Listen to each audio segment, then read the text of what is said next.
Is there anyone among you who knows someone who has faced multiple overwhelming personal and professional issues? And those issues trap them in an emotional freefall, haunting them like a looping infomercial? Hi, everyone. My name is Bill Bistak. I am a sleep clinician helping others treat sleep apnea by day and an author and personal listener by night.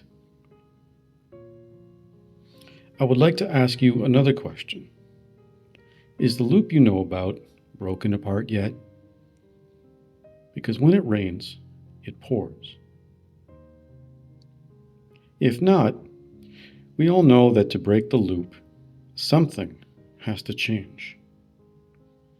Like reaching out to professionals, talking with a good friend or family member, reading or listening to authors, prayer or meditation, solace or a change of scenery, wearing a mask against the world.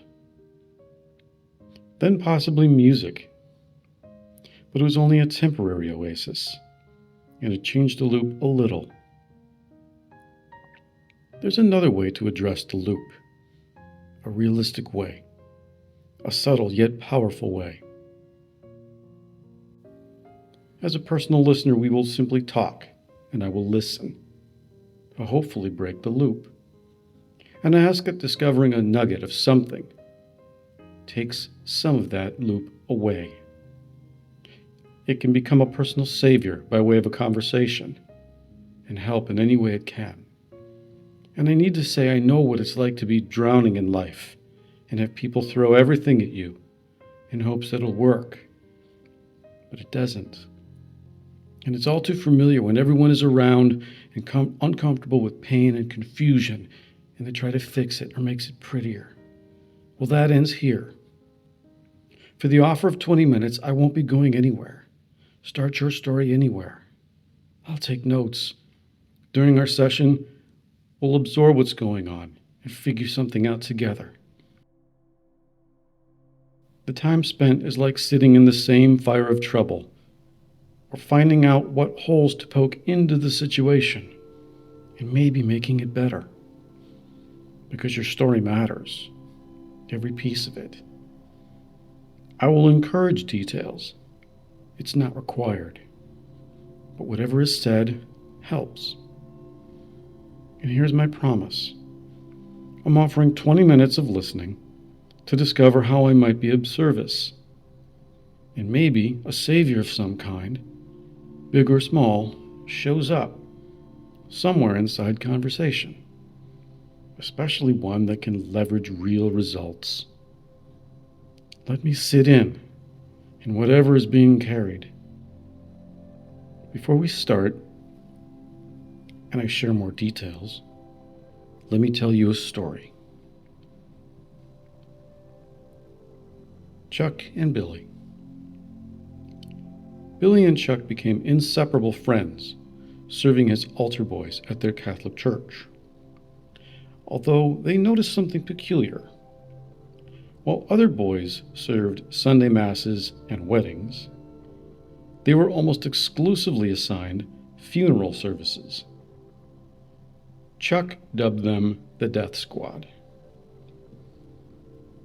Everything changed during Mr. Peterson's funeral, when an 8-year-old girl spoke about her grandfather, who had said, "Even when you can't see the fish, you have to believe they're there.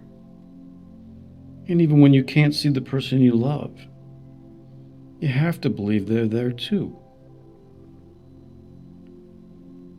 Chuck's face went pale, tears sliding down his cheeks until his shoulders shook. He whispered, "I can't," and fled to the sacristy. Billy quietly finished both of their duties alone, and then found Chuck locked in the bathroom, broken and ashamed. Instead of offering empty comfort, Billy sat on the floor and waited. Chuck's anguish poured out. His older brother had abandoned their family 3 years earlier. leaving debt and disability behind, disappearing without explanation. While other families at funerals could properly mourn their dead, Chuck was trapped, grieving someone who chose to leave, someone who might return, but didn't want to. Billy listened without interrupting. When Chuck revealed his father's crushing words, that his brother left because he was too busy being a brother, that Chuck's physical disability made Chuck a burden, Billy's response was swift. Your brother left because he's a coward. It had nothing to do with you. But Billy went deeper. And because I know you, Chuck, you're my best friend, a brother to me. And if anyone says otherwise, they'll have to deal with me. This protective instinct proved itself when Chuck's brother returned and taunted him about crying at the funeral. Billy stepped between them, his small frame radiating determination. Shut up.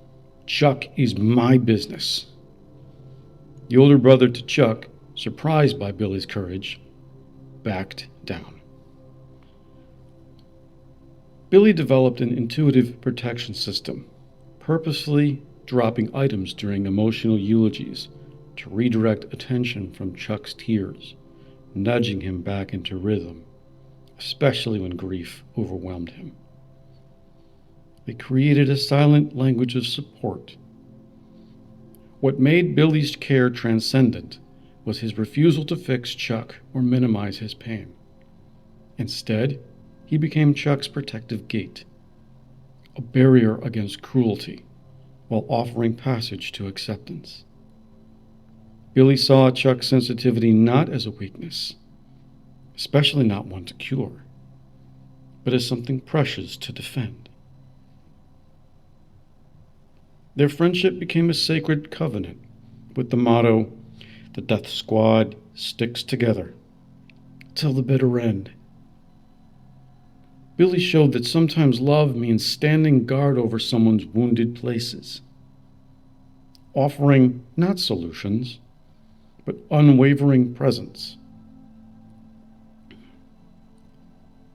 Billy became Chuck's living proof that he was worthy of brotherhood, creating sanctuary in a world that had taught Chuck he was too much trouble to love.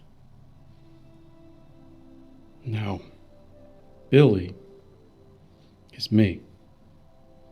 The story summary above is from my supportive written fictional piece based on real events. It's entitled The Gate, offered at www.billbistak.ca. Within it is not only the story, but also my art as digital photography to represent healing places that are waiting to be discovered. Its sister audiobook is in development. Should those around you ask for a good listening ear, please visit @The Gate Novel Series on YouTube. There is a link to schedule time with me in the description box.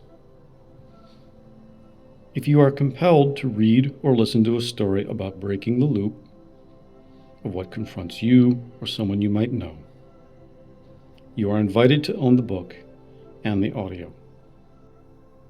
Thank you.